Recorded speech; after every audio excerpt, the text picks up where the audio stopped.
Bismillahirrahmanirrahim. Ashkuru jazila syukri li jami ru'asai hadzal multaqa wa ayyuhal musyarikunal kiram. Assalamualaikum warahmatullahi wabarakatuh.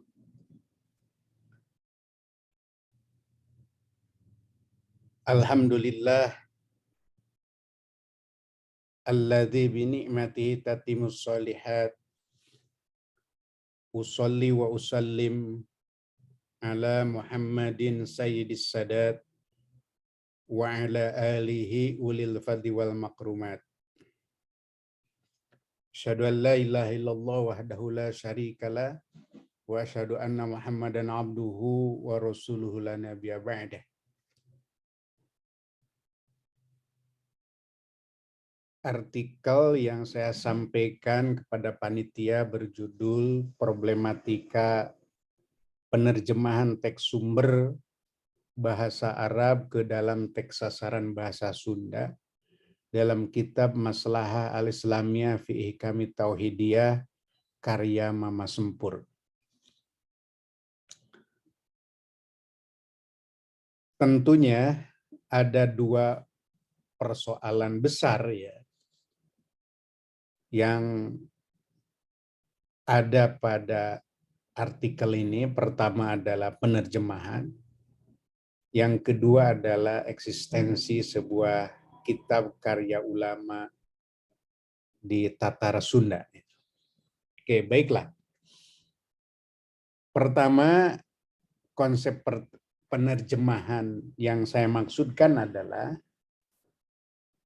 bahwa penerjemahan itu merupakan proses mengungkap makna, ya.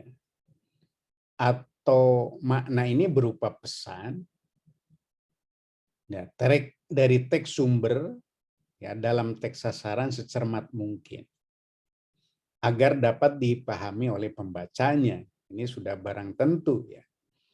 Penerjemahan itu dilakukan agar makna atau pesan yang terkandung di dalam teks sumber itu bisa tersosialisasikan secara luas terhadap pengguna bahasa dalam teks sasaran.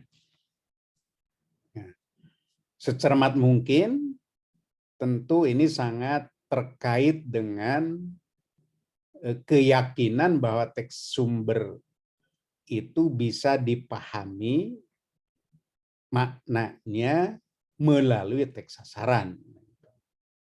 Ya, secara 100% diharapkan seperti itu, walaupun pada realitasnya, ya, karena si pembuat teks itu sudah tidak ada dan kita tidak bisa berkomunikasi langsung apa betul atau tidak, benar atau tidak, yaitu berdasarkan kaidah-kaidah yang berada.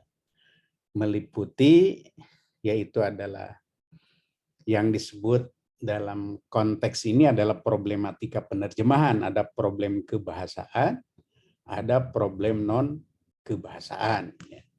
Yang dimaksud dengan problem kebahasaan meliputi kata, frasa, klausa, kalimat, paragraf, dan wacana. Ini secara umum memang begitu ya, problem kebahasaan ini, karena unit terkecil yang memiliki makna ya adalah kata, ya. Jadi walaupun dalam hal kebahasaan itu ada unit yang lebih kecil dari kata, yaitu suku kata, tetapi kata yang memiliki makna. Nah, problem non-kebahasaan meliputi kapasitas, kebudayaan, ideologi, cakrawala harapan, tujuan penerjemahan, halayak pembaca teks sasaran. Nah, ini semua problem non-kebahasaan ini, ya, baik ada pada seorang penerjemah, seperti kapasitas meliputi kredibilitasnya, kemudian kualitas, kemampuan dari bahasa teks sumber dan teks sasaran. Jadi dua bahasanya itu memang harus dikuasai, ya. Ya, karena di situ ada kaidah-kaidah yang harus dipahami betul. Nah, selain penerjemahan, maka problem besar kedua adalah ini tentang karya ini. Karya itu berjudul adalah Masalah Islamiyah fi Ihkami Tauhidiyah. Kalau kita lihat ini sebagai gambaran di halaman muka kitab ini, ya, sini tertulis bahwa karya ini adalah Lil Fakir Ahmad Bakri bintu Bagus Saidah bintu Bagus Arsad Ghafarallahu dzunubahum amin.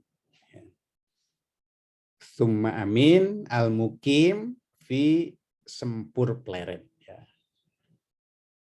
Sempur Pleret, Kabupaten Purwakarta, Jawa Barat. Ya, ini adalah ureannya. Di sini ada proses penerjemahan ini yang jadi yang bisa kita ungkapkan pada kesempatan ini. Oke.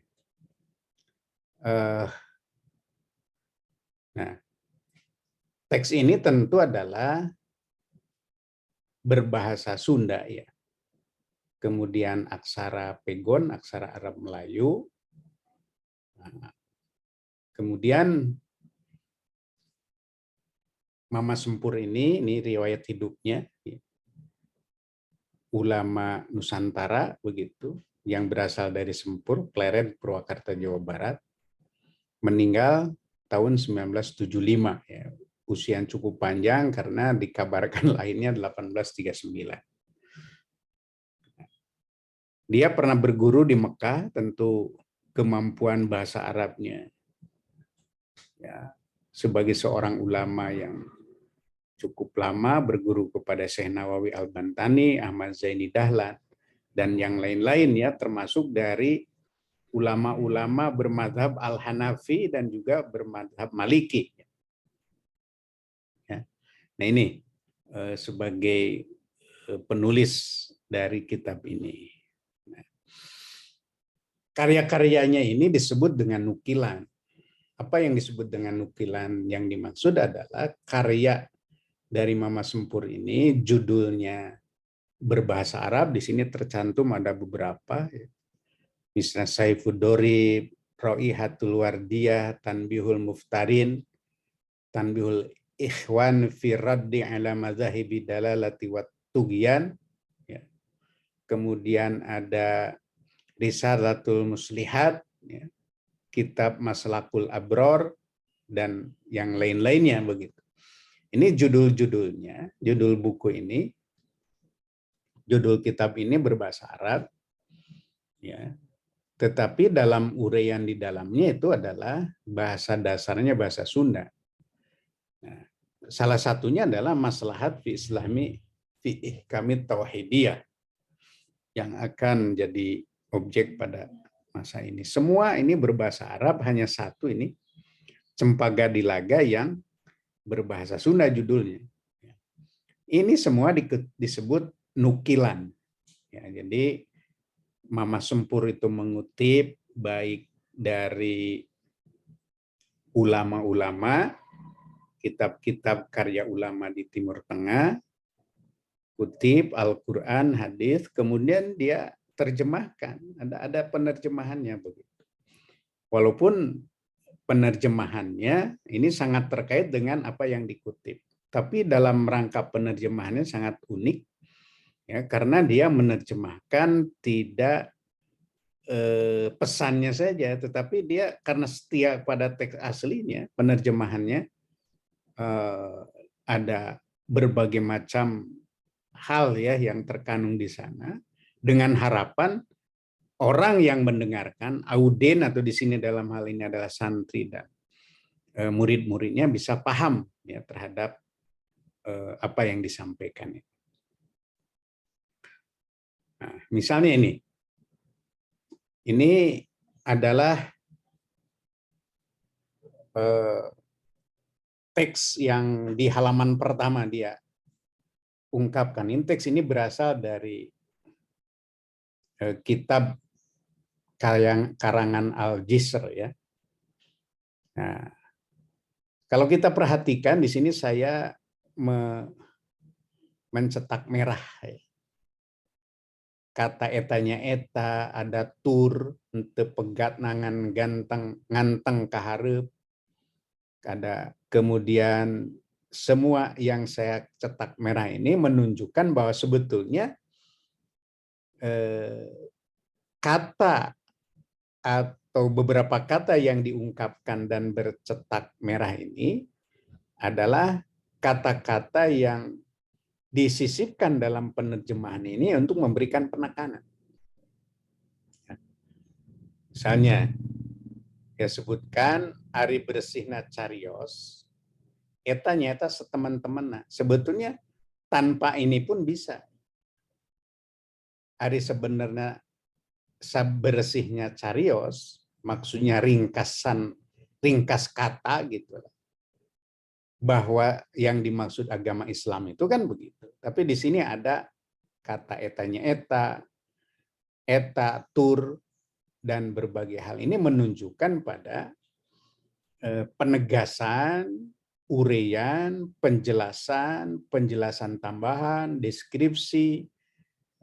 Kemudian yang kedua, kata am ini, kata am dia tulis ya dengan aslinya am. Dia tidak terjemahkan. Am itu kan bisa maknanya umum, universal gitu, tapi dia tidak terjemahkan.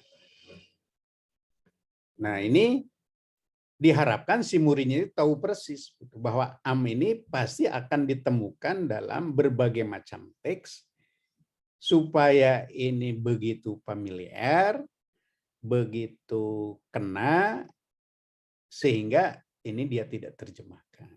Nah, hal-hal inilah yang justru menarik. Ini hampir dalam semua halaman dia mengungkapkan seperti itu. Ya.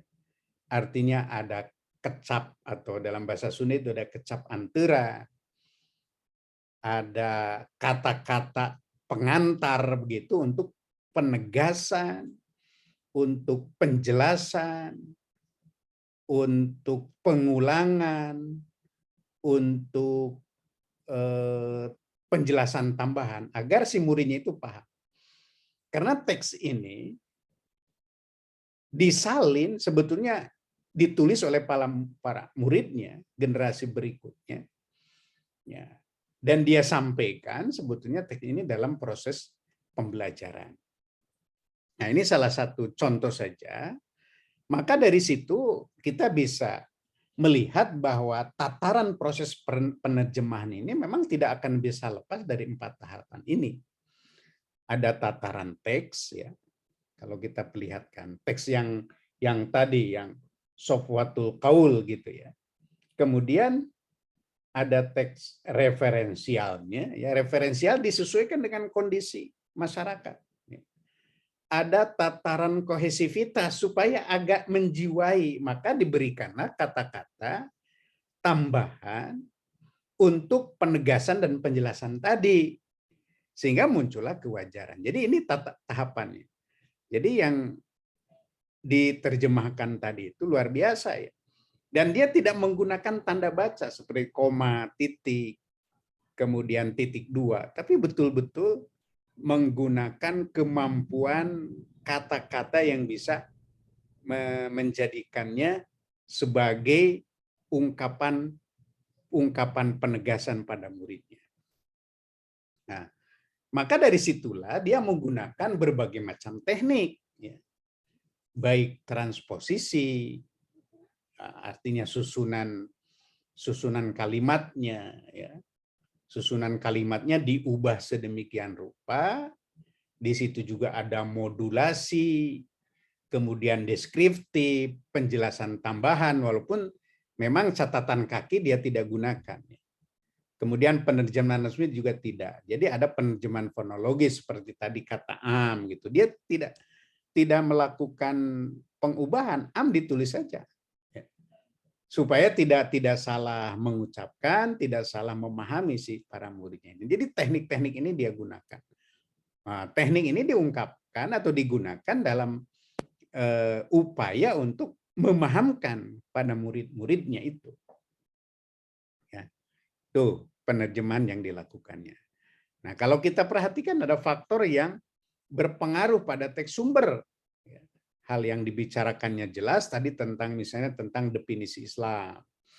Ada si penulisnya bagaimana, kualitas penulisnya, norma yang berlaku dalam bahasa sumber, kebudayaan yang melatar belakangi budaya tulis cetak dari teks sumber. Nah, kemudian ada faktor pada teks sasaran ini. Dia Mama Sempur itu tahu persis bahwa si pembacanya ini adalah para muridnya sendiri ya, yang harus diberikan penekanan. Nah, kemudian norma bahasa pada bahasa Sunda, ada norma bahwa bahasa Sunda itu ada kecap-kecap yang disebut dengan atau kata yang digunakan untuk mengantarkan sebuah pernyataan seperti etanya eta, tur gitu ya. Tur itu dan begitu dalam bahasa Indonesianya. Etanya eta itu ya itu, tapi kenapa tidaknya eta saja tapi pada ada kata etanya eta. Ini untuk sebagai sebuah penegasan. Ada kebudayaan yang melatar belakangi teks sasaran. Nah, tentu bahasa Sunda sangat akrab dengan lingkungan kebudayaan ini Tatar Sunda ya. Apalagi pada saat itu di daerah Sempur ini adalah pertanian yang kemudian orang-orang yang hadir sebagai audiennya itu tidak akan lepas dari apa yang terjadi pada saat itu. Kemudian ada budaya tulis dan penerjemah. Kita tahu bahwa Mama Sempur ini ya keturunan dari Banten, ya Tubagus, ya tentu bahasanya itu adalah bahasa yang bahasa Sunda yang memang langsung kepada sasarannya.